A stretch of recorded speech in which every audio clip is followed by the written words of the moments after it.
আমাদের বাংলাদেশে এখন যে কঠিন সময় যাচ্ছে, এই কঠিন সময়ে ২ টা গ্রুপ অফ পিপলের জন্ম হয়েছে।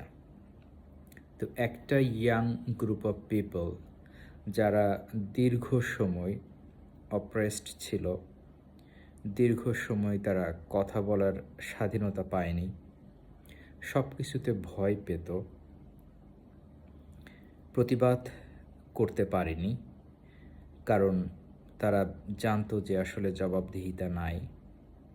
একটা পর্যায়ে তারা আসলে সহ্য করত মুখ বুজে। এখন তাদের মধ্যে চেতনা জাগ্রত হয়েছে। তারা এখন আর ভয় পায় না। তো তাদের মধ্যে যে ভীতিটা চলে গেছে, এখন তারা সাহসী হয়ে গেছে। তাদের পক্ষে আসলে এখন ভয় পাওয়া সম্ভব না।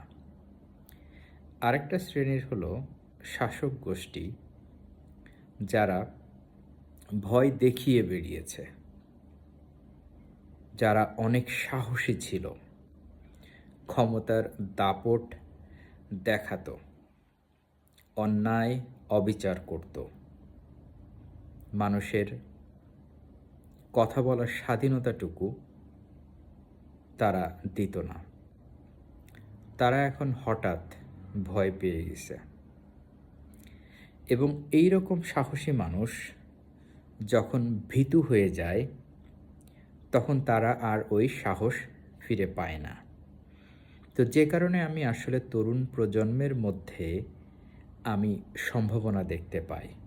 কারণ তারা এখন জেগে উঠেছে, তাদেরকে এখন কেউ দমিয়ে রাখতে পারবে না।